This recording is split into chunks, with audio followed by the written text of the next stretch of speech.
topics and opinions expressed in the following show are solely those of the hosts and their guests and not those of W4CY Radio, its employees, or affiliates. We make no recommendations or endorsements for radio show programs, services, or products mentioned on air or on our web. No liability, explicit or implied, shall be extended to W4CY Radio or its employees or affiliates. Any questions or comments should be directed to those show hosts. Thank you for choosing W4CY Radio.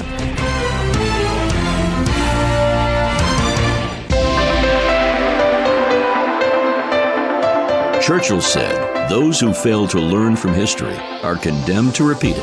Kevin Hallinan believes that certainly applies to business. Welcome to Winning Business Radio, here at W4CY Radio. That's W4CY.com. And now, your host, Kevin Hallinan.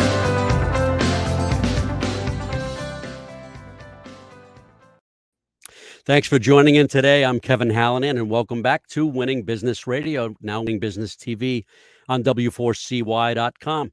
We're live streaming on Talk4TV.com in addition to Facebook. That's at Winning Business Radio, and you'll find it on YouTube as well. The mission of this show, Winning Business TV and Radio, as regular listeners know, is to offer insights and advice to help people avoid the mistakes of others, to learn best practices, the how-tos, the what-tos, the what-not-tos, to be challenged and certainly and hopefully to be inspired by the successes of others. But, virtually every successful person that I've ever had a chance to talk to has had some form of failure in their lives and careers. So listen, while we all have to get our knees skinned once in a while, I'm driven to keep those scrapes from needing major surgery. Let's endeavor to learn from history so we don't repeat it. Today, my guest is David Dupuy, an expert in Medicare planning, guidance, and education. Here's his bio. David started his career right out of college as a technical recruiter from 1999 to 01 before leaving the industry in 02. Working in the payroll industry since 2002, for over 20 years, he spent the last 18 with Complete Payroll Solutions. In 2012, David got licensed to sell small group health insurance along with benefits administration services and has done that for the last 10 years. About 5 or 6 years ago, after losing a few clients to someone with Medicare expertise, David turned that disappointment into opportunity and decided to investigate the niche industry of Medicare more deeply. After quite a bit of research, he decided that Medicare was an area in which he could develop deep expertise, fill what he observed as a tremendous void. Many Medicare-aged people simply lacked the necessary guidance and education in the process and therefore had no ongoing support. Now he's a valuable resource for many individuals, including business owners and HR professionals. David graduated from Bridgewater State College in 1999 with a BS in Physical Education and Recreation. He's currently a resident of Middleborough, Massachusetts for the last 20 years. He and his wife, Reagan, are celebrating 21 years of marriage in August. Congratulations. They have 2 daughters, Maya, who's 19. She'll be going into her sophomore year at Bridgewater State University in the fall. And Ari, 16, will be going into her senior year at Middleborough High School in the fall. Both are lacrosse players, Maya at Bridgewater State and Ari at Middleborough High School. David, welcome to Winning Business TV and Radio. Hi, Kevin. I appreciate you having me on. Thank you very much. Appreciate the opportunity. Sure. Well, let's start with your family. First, tell us about your wife, Reagan. So I met my wife back in college in 1999. Yep. I have been Were with you partying her. like it was 1999? Well, no. You can take the fifth. I had played basketball there. I was finishing my senior year there, and me and her, once my season had ended, it just started dating, and it turned into marriage and children. That's and cool. It's been a wonderful 20 plus years with her now. Yeah, that's awesome. So in addition to basketball, lacrosse, tell me what the girls do. Tell me more about the girls. Sorry. Yeah. So my younger one, in addition, was a cheerleader for many years competitively. She still cheerleads at the high school now during the fall season. Mm-hmm. And that was one of her passions. But she decided, this past year, things weren't adding up. She didn't want to pursue it. And during that time, too, she started playing lacrosse her sophomore year and fell in love with it. So she's pretty passionate about that. And my older one used to play lacrosse, soccer, and track, was pretty active in high school. But now she's is fortunately got an opportunity to play in college. Absolutely loves it. Yeah. And so they're both pretty passionate about it. They work out together. Sometimes that works well, sometimes not so much. They'll come in after working out and won't be talking to each other, That's but funny. such is the case. Yeah, I can tell you from experience, they become friends. It sounds like they are now, but even disagreements, they become much closer later. We've They got are the 4, and they best of love spending time friends. together. Yeah, Yeah, yeah, best of friends are the worst of enemies, that's awesome. depending on the hour. That's right.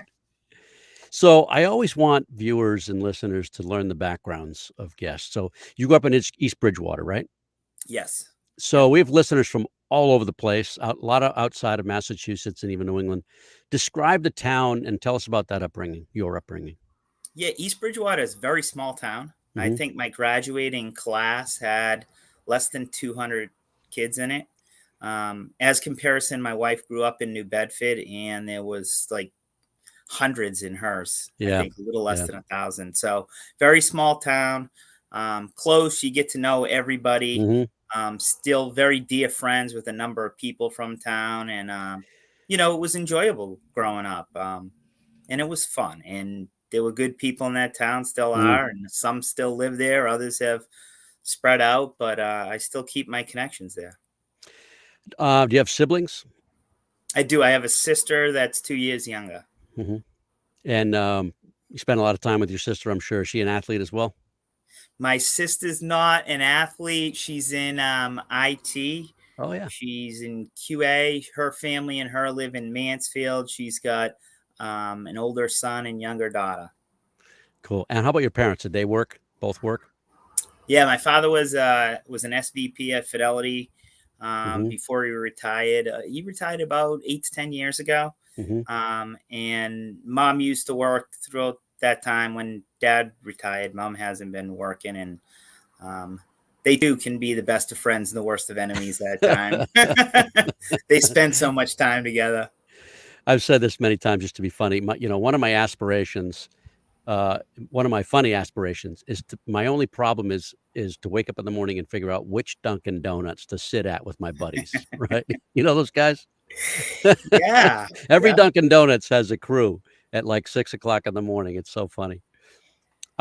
So I know you went into phys ed in college. What were your early interests? Sports, I'm sure. Yeah. I went into phys ed. My early aspirations were to get into college coaching in Hmm. basketball. Hmm. And looking at the seat during a Duke North Carolina game on a Tuesday night in Wow. February looks unbelievable. Yeah. Yeah. But the reality of getting to that seat is quite a different story. And so I did pursue it after I was done playing. I was an assistant coach at Stonehill. Hmm. And I did that for about 18 months, and then decided there was just too much that you would have to invest Yeah. to become a high level collegiate coach. There's a lot of sacrifice personally, and if you're thinking about having a family, there's a lot of sacrifice that goes on them. And so I just decided to enter the world of sales, Yeah. and became a technical recruiter back in 99, 2000, right around that time frame. Well, before you get there, tell me why you chose Bridgewater. I know it's a good school close to home. Are there other reasons? Good school, close to home. Um, I visited a couple times. Mm, I liked the people. Um, the coach there was fantastic. I stay in touch to him to this day. He yeah. just retired this year. Just a tremendous, tremendous guy. And I do not regret it whatsoever going there or being able to grow under him. And it's a rarity. One daughter knows, it's a rarity to play good college for sports. You were a basketball player and captain yours look like your senior year. Yeah, yeah, it's very it's a privilege. I Yeah. tell her that all the time. Yeah. It's a privilege, and the time goes quickly. And even though she's just going to be a sophomore, I'm like, listen, it's like, they your time is ticking every Yeah. moment, and when Yeah. it ends, it ends, and it's hard, and you'll want to keep playing, but it also, it's already, she could speak for herself, teaches you a lot of life lessons, teaches you the importance of hard work, patience, and a lot of core values that have helped me in business today, quite Yeah. honestly. I'm sure. You know? So let's get into business. Why recruiting? You right out of college, you went to K-Force. How'd you get that job? Was it circumstance? Was it intentional? Tell us about that. I got it because my father had a friendship with a guy that owned a contracting staffing firm. Mm-hmm. Great guy. And I said, hey, I'd like to try it. And I enjoyed it. It was a good profession. We worked a lot. There were a lot of hours that you put in. Mm-hmm. First thing in the morning, you'd work late till night because you wanted to get in touch with people during non-working hours. Mm-hmm. I built some fantastic relationships during that time. One of the guys who's similar age to me now lives in California. I still stay in touch with him regularly. So I decided to pursue that avenue, and it was a fantastic couple of years that I spent in it. Yeah, I had. I don't know if you know this. I spent about almost 5 years in the recruiting business and did really well. Loved it. Still have some friends from there. Late 90s to early 2000s. In fact, I'll tell you a story another time about how I got into Sandler training. It was wrapped around 9/11, so that gives you the time frame right there. But tell us about when I left. Yeah, it looks like about the same time. Yeah. Tell us about the role for people that don't know. Why are the long hours? Right? Were you on both sides of the desk? One side of the desk? Both. Actually, I was on the sales side, so Right. I was trying to get clients. Mm-hmm. And then I was on the recruiting side trying Mm-hmm. to fill those positions too. So I'm trying to get clients for me and my fellow coworkers. Right. And I'm also trying to recruit for my fellow coworkers jobs that are open too. So I was on both sides of the desk, which was a great experience because Mm-hmm. you get the B2B experience where you would spend most of your daytime hours. And then your recruiting hours would be sourcing people to call at night. Right. And usually those calls happen between 6 to about 8 o'clock. You don't want to call too late, but you don't want to call at 5 o'clock when people are in transit or in dinner either. So that's the reason for the long hours. So Working both sides. For people that don't know that business, there are 3 closes. So it's a good business. It's a crazy business in this regard. You close the company on giving you openings, and often there's a contract, right? Yep. Then you close a candidate to take a look at the company and hopefully eventually go there, but you're also closing the company on the candidate. Yep. Right. So you got to be good. You got to be good. And when you work in all angles where it's your company and your person, or quite honestly, when you're a team and you're working on someone else's opening and it's your person, there's a lot of critical communication that happens and takes place, a lot of trust in your coworkers. So yeah, I remember times telling somebody, nope, not a good fit. And they go, why? But why? Because I knew you knew your client well. Yeah. Right. You knew what they looked for. Time flies. We're going to take our first break. We'll be back in just a few minutes with David Dupuy. You're listening to Winning Business Radio with Kevin Hallinan on W4CY Radio. That's W4CY.com. Don't go away. More helpful information is coming right up, right here on Winning Business Radio.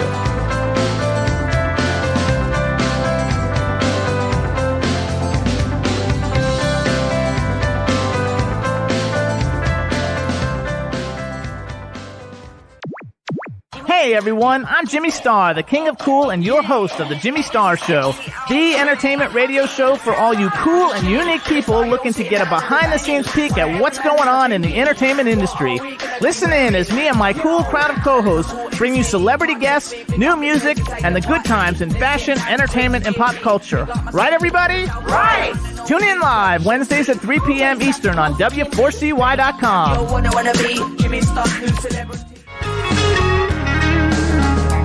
Hey, this is Kenny Wayne Shepherd, and you're listening to W4CY Radio.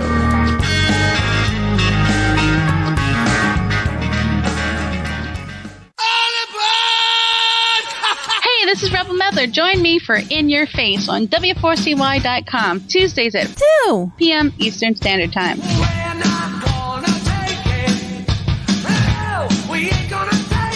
Bestian Wealth Management is a second-generation, family-owned financial planning and wealth advisory firm. In addition to coordinating complex business and personal planning needs, our firm takes a sincere interest in your well-being and personal values. Find us at bestgenwm.com. That's bestgenwm.com, where we consider all our clients an extension of our family. Advisory services offered through Commonwealth Financial Network, a registered investment advisor. And now back to Winning Business Radio with Kevin Hallinan, presenting exciting topics and expert guests with one goal in mind, to help you succeed in business. Here once again is Kevin Hallinan. Welcome back, everybody. We are here with David Dupuy, expert in Medicare planning, guidance, and education. Just quick stop here. I always confuse Medicare and Medicaid. Tell us the difference. Medicare is something that anybody's eligible for if they're 65 or older, or if they've got a disability that has enabled them to access it earlier. And Medicaid is a program, depending on your income level, that you have access to at any age. And everybody confuses the two. Everybody calls it Medicaid, Medicare. Yeah. It gets confused all the time. I hear you. They can, and you can also be what they call a dual eligible, which means you're eligible for Medicare and you're also eligible for Medicaid. So you're 65 and older and you fit income guidelines. Exactly. Or you're disabled and you fit income things. So that's true. Yeah. Yeah. Yeah. So you made your way over to Interpay for a year or so there. You left recruiting. What was about, tell us about that change. Were you recruited? Was there an opportunity, et cetera? No, actually, I left recruiting in 2002, early, maybe late 2001. Mm-hmm. So after 9/11, I was recruiting in technology. Yeah. And there was a big technology slump. So my industry, the thing about recruiting, and I tell everybody this, is when you're in a good market, you're vastly overpaid. And when you're in a bad market, you're vastly underpaid. Yeah. There's really kind of no in between almost, And so it became a bad market. I had actually gotten a job to sell radio advertising on Oldies 103 that I thought I was going to take up in Cambridge. Mm-hmm. I had never worked having a salary in my life. So this was another drawer opportunity. I had one more interview, and it was with a company called Interpay. And I'm like, you know what? I'm going to go to the interview. We'll and see what happens. Yeah. And the opportunity, Interpay at the time was owned by Fleet Bank. The position was the number one sales position in the company. And I'm like, it's just too good of an opportunity. It had a salary security versus a draw like I had always worked on. Mm-hmm. And I'm like, man, this is too good of an opportunity to pass on. So the people I interviewed were fantastic. Now, were you married yet? I was married. We were married. Right. We lived in Bridgewater. So stability was more important then. Stability was more important, and I didn't necessarily want to commute to Cambridge every day versus Mansfield. Yeah. So I'm like, you know what? I'm going to go with usually I believe in doing the hard thing, but in this case, I'm going with the better opportunity for lifestyle too. Yeah. Nobody says I want to be in payroll when I grow up. So that's how I ended up there. Most people. So the joke is this: most people don't get into sales. Often, I'm in a room full of people, and when it's a younger group, like in their 20s, I'll wait a little bit just so they get to know me a bit, and I'll say, "Hey, by the way, how many people haven't told your parents you're in sales yet?" And there'll be 2 or 3 people that raise their hands, and the joke is like, "Yeah, I'm waiting for Thanksgiving. Mom, Dad, sit down. I got to tell you, I'm in sales. I know." And the mom leaves the room crying. Just kidding, of course, but you're right. Nobody says I'm going to be in sales, but yet, hey, we're raising our family, right? So our families, I've done really well, and I'm sure you have too. What's a key lesson learned from? Actually, I'll go back one from the first stint at K-Force, that recruiting company. What's a lesson learned from there, and then from Interpay? Key takeaway from those roles.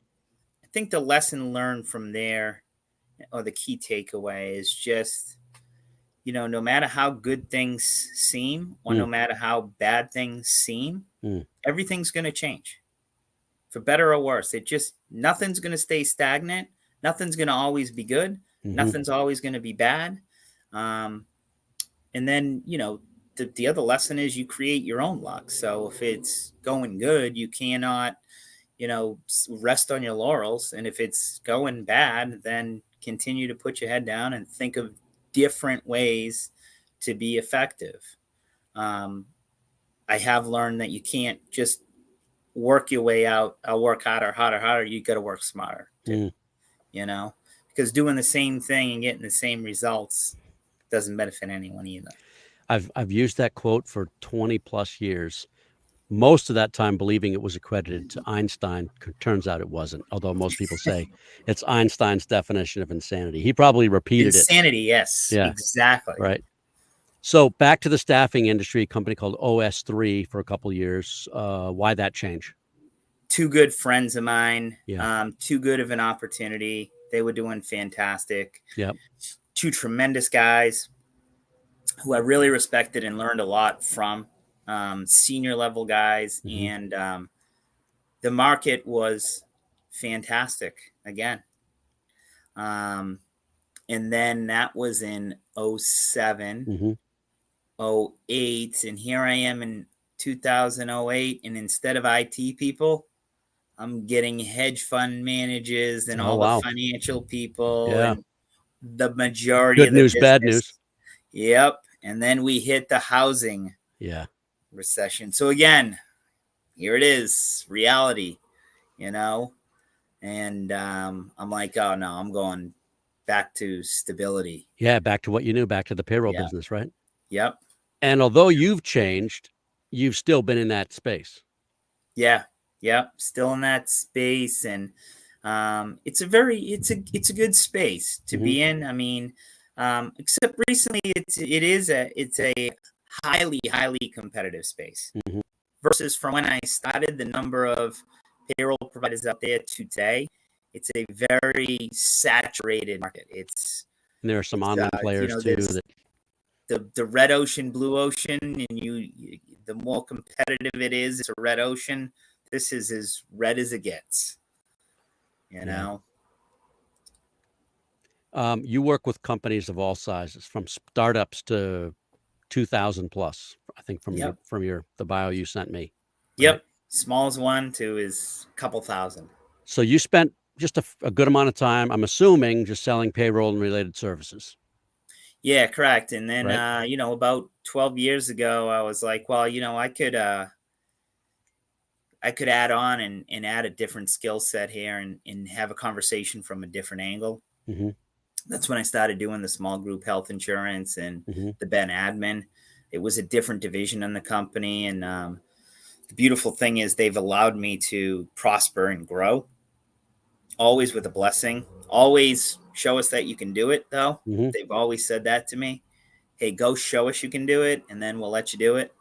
And, about 12 years ago now, I said, I want to do it. They're like, go get licensed, go do it, show us you can do it, and then we'll let you know. And then I did, and it's worked out fantastic. It's increased my skill set and knowledge of how businesses are run because you get a totally different perspective. They're different conversations than maybe I would have had if I didn't have that experience. So it was an invaluable decision to do that. So I want you to tell the story a little bit better than I did. I just told it very briefly in the bio, where you lost a few clients and you saw an opportunity to focus on Medicare planning. Yeah, I lost two clients. One, first time it happened, you kind of blow it off. David, sorry. Yeah, we switched because we had a guy come in and help with one of our people with Medicare. And, we decided to give him the whole group. I said, okay, is what it is. Then it happened to me again. And I'm like, well, what is this? What is going on here? Let me kind of look into this. And then that was probably like 5 or 6 years ago. And I'm kind of like, hey, I think we should look into this. And I even told the head of benefits, maybe we should look into this. He goes, why don't you do it? We're not doing Medicare. Look into it. See what you find out. So I said I am. And then I pursued it. And I've read it. There's been a lot of self-taught stuff in this, tremendous amount. And so, and then experience too, where I screw up, and the best way to learn is to doing it. And especially with me, I got to learn the hard way. And so I make mistakes, but I learn from those mistakes. And actually they become very invaluable to help me in the future. Those are definitely some of the best lessons, the hard-earned ones, right? Absolutely. And, you just, if somebody said, well, what's the key to success? It's really just to do it, and then be willing to look like a fool at times, and I encourage my kids to do stuff too. That's a big thing for me. Just try it. You're going to feel uncomfortable. You're going to come back and say, boy, I'm an idiot for doing that. But that's what helps you grow. And that's what those are the biggest expansions of knowledge that you have. Yeah. Is that when you get to experience and you have to do stuff on your own. So go back, just clarify, as I'm thinking about this, what changes at a group? Is it that certain people get up to age 65 that then they need some kind of Medicare planning, or they've got to change plans? Yeah. So what happens, specifically here in Massachusetts, what'll happen is if a small group's by small group, I mean 20 employees, 19 employees or under, 20 or more is considered large group. That's Medicare large group. Right. In health insurance, brokers will say no, 50 or more, 100 or more. But in Medicare, it's 19 is the magic number. 19 and less, and it's small. 20 or more, and it's large. And what happens there is that line of demarcation is 20 or more. Medicare becomes secondary to the group insurance, but 19 or less in Medicare is supposed to be primary.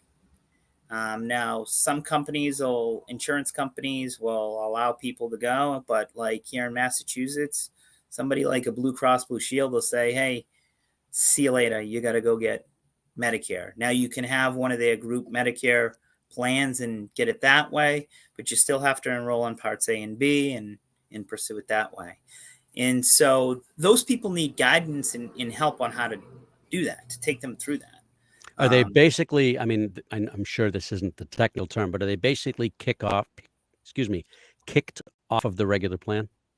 Yeah, they will be. They'll get a letter that says, hey, you're turning 65, and as of, say August 1st, as of August 1st, you'll have to get on Medicare and, go from there. And so that's kind of like, now what do I do? Right. So, but you just said Blue Cross also has Medicare, but the letter that this person gets is likely not saying, hey, call this number, we'll hook you up. The letter says that you'll have to get Medicare, and then they'll inevitably get that letter, or the group will, and then they'll talk to their employer, and then Blue Cross will say, oh, well, we've got an alternative for you, and we can keep them on the plan. You got to do A and B, and then we'll keep you on the plan. That's not always the best route for companies. And tell everybody what A and parts A and parts A and B are. Well, I can't talk today. Part A is hospitalization, covers you for hospitalization. As long as you've worked 40 quarters, then you get it at no additional cost, and you're a U.S. citizen. So you get Part A at no cost at age 65. And then Part B is essentially medical insurance, or anything that happens in a hospital. Draw bloods, x-rays, anything that goes on, doctor's visits. That's Part B. You do have to pay a premium on Part B. Your premium's determined by your earnings. And what about, and do self-employed people, are they treated differently than employees? No, everyone's treated the same when it comes to Medicare. I mean, the rules are pretty standard in terms of Medicare.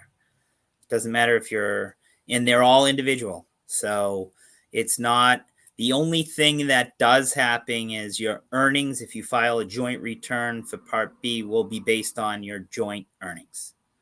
Okay. That's the one thing that you'll be tied to another individual for. In terms of what your plans are, you don't have to get the same plan as anyone else. And in many times, I encourage people not to. It's a big mistake that happens. Well, hey, Johnny across the street has this and this and it works for him. Yeah, but he doesn't have the same doctors you do. He doesn't take the same prescriptions you do. And he doesn't have the same needs that you do. But a lot of people do it that way, or they'll say, oh, this is good for me. I'm going to have my spouse do it. So do you actually take a look at all those factors? All of them. Yeah. All of them. I look at everyone as their own individual and try and optimize the best path for that individual. We got to take our second break. We're just about 2 minutes over. Not a big deal, but I don't want to mess it up anymore. So we'll take our second break. Just about 2 minutes. We'll be right back with David Dupuy. You're listening to Winning Business Radio with Kevin Hallinan on W4CY Radio. That's W4CY.com. Don't go away. More helpful information is coming right up, right here on Winning Business Radio.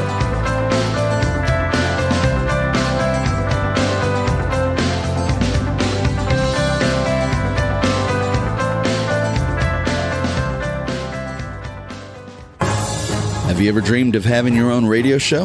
Well, W4CY Radio makes dreams come true. You can be a radio personality on the #1 ranked internet radio station in West Palm Beach, Florida. We can be heard in 105 countries and all U.S. states. Promote your business, earn up to $10,000 per month and more. It's all up to you. Have fun and be heard. Call 561-506-4031. That's 561-506-4031. Start your radio show now.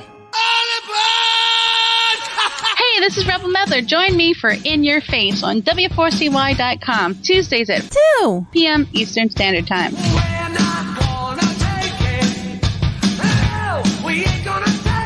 Bestgen Wealth Management is a second-generation, family-owned financial planning and wealth advisory firm. In addition to coordinating complex business and personal planning needs, our firm takes a sincere interest in your well-being and personal values. Find us at bestgenwm.com. That's bestgenwm.com, where we consider all our clients an extension of our family. Advisory services offered through Commonwealth Financial Network, a registered investment advisor. Hey, this is Johnny Three Tears from Hollywood Undead. You're listening to W4CY Radio. I do whatever it takes to make it break through. Anything I'm face to face with, it's true. And now back to Winning Business Radio with Kevin Hallinan, presenting exciting topics and expert guests with one goal in mind, to help you succeed in business. Here once again is Kevin Hallinan.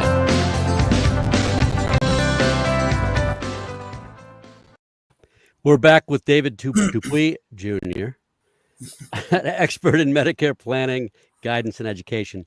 And I was going to ask you, just to follow up to what you were saying a few minutes ago, it sounds like a long process. And I'm not saying that as a negative. I'm just saying I think it speaks to your thoroughness and the process here of really asking all the right questions, understanding, as we said, all their prescriptions, somebody's medical records, et cetera. Can you talk about what that looks like? Yeah. So it's not really a long process, but there's a process, and you really have to go through the process properly to determine what the best solution is for you. And it's not Medicare is a process, not a product. I read that somewhere. I don't have rights to that, but boy, it's absolutely it's true. And that is the way that I approach it with each individual. So that process is, usually I'm referred to that person. There's very, very strict rules around contacting people with Medicare. I can't reach out and solicit people on my own, only through mail. And anyone that's turning 65 will tell you and probably laugh. Yes, I get inundated with mail. I bet, yeah. From the insurance companies. It comes once they're 64 and a half, they just get flooded with mail. One woman pointed and said, yeah, I do get a lot of mail. Look over here. And there was a stack on her table. I said, well, so listen, you can throw that out. Because I'm here now. But you get referred by an estate planner, by another insurance professional, who? Both insurance, agents, large group health agents are fantastic. Okay, take a look at these people. Yeah.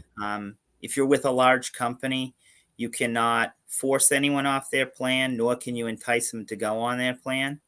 But you can provide a resource for them to talk to see if it would be in their best interest to no longer be on the plan. And a lot of times, believe it or not, it is, because the commercial plans that people are on a group plan usually are inferior to what people, unbeknownst to them, have access to with Medicare. So I get a lot of it's just an education thing. They're not aware. It's absolutely an education thing that they're not aware. So take a minute, 30 seconds to a minute, and do that education. Tell people why and how they should look into that. Yeah. So what they should do is just say, all right, here is what I pay for my group health plan through my employer, and this is what I get for benefits. How would I fare if I was to go to Medicare? What would I pay? What would I get for benefits? And what offers me the best coverage? And what I do is I take people through that process, and I get my referrals from financial advisors, insurance brokers, HR people in larger companies are fantastic for me. I'm a good resource for them because as people get older, they're going to ask that HR person, do I need to do something for Medicare? What do I do? They have a number of jobs that they're worried about for their company, staying compliant, getting new talent. They're not licensed to handle that or do the comparison the right way. So they're wonderful resources for me. And those develop into good relationships. And then my own, clients that I have that'll look and say, hey, this person needs help. Can you help me? And, it just expands from there. And then as you get, and I just, my thing, Kevin, is I get the opportunity to not only help people, but I get the opportunity to give them peace of mind and take a lot of stress out of them. And in B2B sales, it's great. But a lot of that is transactional. In Medicare, I'm impacting the way this person's going to receive healthcare probably for the rest of their life. Yeah, more than likely. I've got 4 years. I'll be 61 in December. I'll let you know. You got it. No, we will be talking in about 4 years. So 3.5. 3.5. All right. 3.5. Yeah. 6 months before, because you don't want to wait until, hey, I'm 65 this month. Yeah. So I always tell people definitely 3 months before. That's when you can start to do what you have to do. Good correction. I want to read some highlights here, and I want you to talk about these. You're skilled at assisting startup companies to get set up with proper tax entities and converting larger companies on single HCM that's human capital management platforms. Talk about those two things. Yeah, I can help anybody that is just got incorporated and you're like, hey, I need some help. I need some assistance with this. I work with a lot of accountants in that area. And then as they grow and get more sophisticated and have more needs, I can help them through technology and service, meet those needs to stay compliant and also make sure that their employees are getting what they need from them to function efficiently. So HCM is a term that's kicked around a lot. Human capital management. Tell the listeners and viewers what that means. Essentially what that means is that in a company's most valuable resource is their employees, and human capital management software helps them manage their most valuable resource and how they're going to get paid, how they're going to communicate policies to them, how they're going to track their time, how they're going to show them what benefits they're going to receive. PTO or paid time off, vacation accruals, etc. It's essentially the mechanism that makes that communication fluid and gives the employees access to the information they need to live their lives. You also do a lot with compliance, correct? Yeah, actually, that's a big benefit for me in my years past as a broker, and even now, even with the Medicare, is knowing benefit administration plans and what the rules are there, and throwing the designs in with not only employers, but even their ability to help individuals that might be of Medicare age. So that's been actually an invaluable piece of knowledge and experience that's been fantastic for me.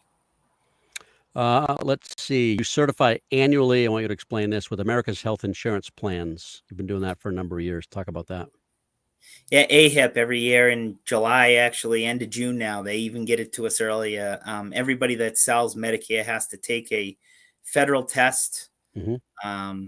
You get 2 hours. It is an open book test, but you got to score 90 or above, and you only get 3 shots at it. Wow. So every year you have to take what they call your AHIP federally. And then you'll have relationships with carriers, and then you'll go through all the testing on their platforms too. So there's a lot of studying and testing. That's what it sounds like, but you're an expert. So in order to be an expert, it doesn't mean you woke up one morning and decided to do something, right? It's preparation, it's planning. So a lot of pain and learning. I'm sure. In general, what problems do you solve for your clients, large and small? Yeah, in general, the problems that I solve is that what I'm trying to do is get them to, first I'll start from an individual level on the Medicare side. The problems I solve is I help them make proper decisions on what they should do and what decisions they should make. If they're on a group plan, we're going to do a comparison. Do you stay on the plan? Do you leave? Mm-hmm. And then I help them through that whole entire process to enrollment, educating them on costs, educating them on benefits. At the end of the day, whatever decision they make, they're actually getting into a contract with an insurance company, and I educate them on what that contract says they can and can't do, and what their rights are within there, and what the insurance company's rights are. From the business standpoints, I help them just evaluate what direction to go, who should be on what, help them with different platforms, vehicles to help their clients. And then congruently, the mix of the two is I can help the larger employers, have people just say, hey, let's look at these plans, and maybe these 5 or 6 people will be a better fit elsewhere. Mm-hmm.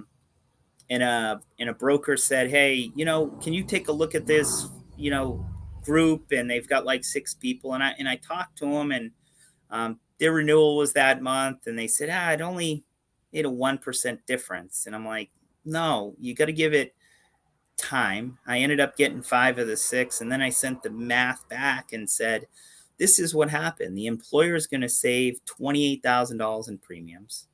They had an HRA. They're no longer exposed to the $30,000 that was out there for that.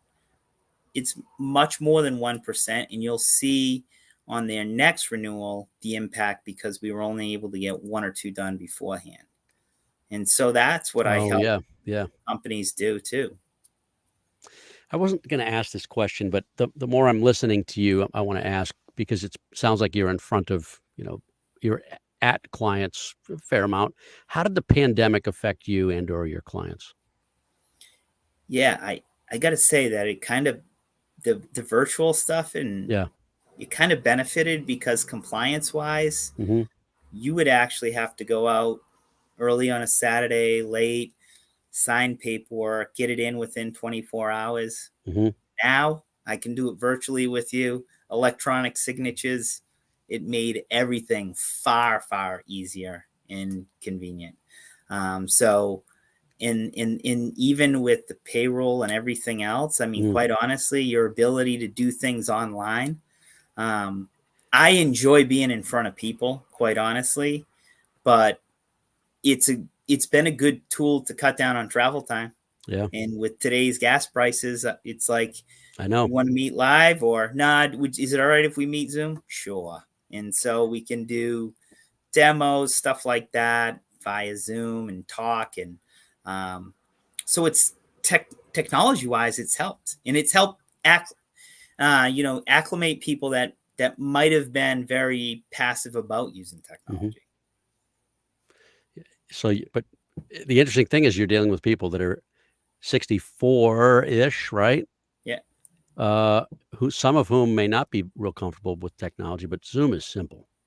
Zoom is simple, and even they've the probably ones been doing it for a couple of years anyway, right? Yeah, and I can even get, and I mean, I've got clients that are, up to 90. Wow. And believe it or not, everything can be done through a text on a phone now too. Wow, yeah. Or even a voice recording. So it's been pretty good. All right, couple last questions for you.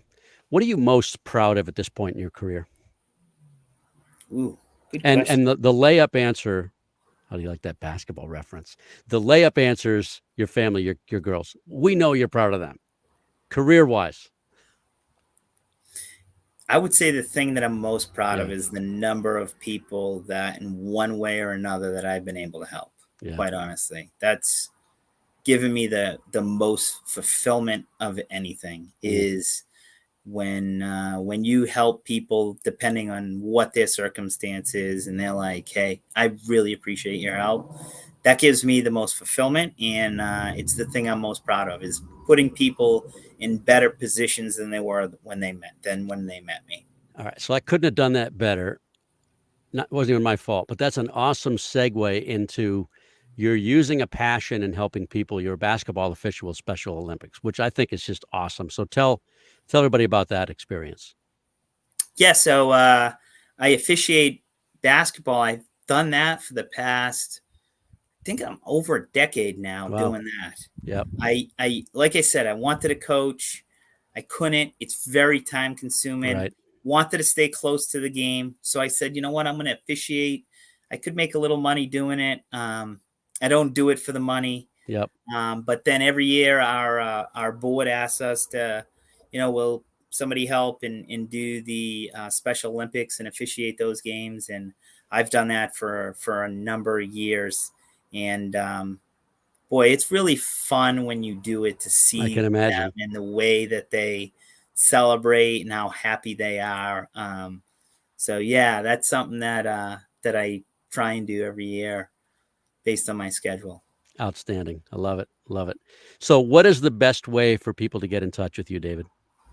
Yeah, the best way to get in touch with me is just my cell phone is. All right, give your cell phone. Say it twice. All right. So my cell phone is 617-799-6316. So I always say this when I leave messages. Again, it's 617-799-6316. That's the best way to get in touch with me. Yeah. Call me, text me, whatever it may be. And, I'm happy to be a resource for anyone, whatever questions that they may have. I am licensed in 14 different states right now with my life and health. And so I'm all over New England, Mass, Rhode Island, Connecticut, also in those places where people retire to, like North Carolina, South Carolina, Florida, obviously, California. Yeah. So anywhere warm or in the Northeast. Nice. Awesome. Well, it's been great having you here. Thank you for taking the time and for being with us today. Appreciate it. Kevin, I really appreciate the time and the opportunity. It was terrific talking to you. Thank you very much. Thank you. And thanks everybody for watching and listening. This is a show about business and business challenges. If you've got concerns about the growth of your company, feel free to reach out to me on Facebook or LinkedIn at Winning Business Radio, or drop me a note, Kevin@winningbusinessradio.com, one of the many email addresses I've got, but that's the easiest one for this format. Our company is Winning Incorporated. We're part of Sandler Training. We develop sales teams into high achievers and sales leaders into true coaches and mentors. Hey, we're not right for everybody, but maybe we should have a conversation. Thank you to Engineer Juan for another job well done. We'll be back at it next Monday at 4 p.m. Eastern. Be sure to join in then. Until then, this is Kevin Hallinan.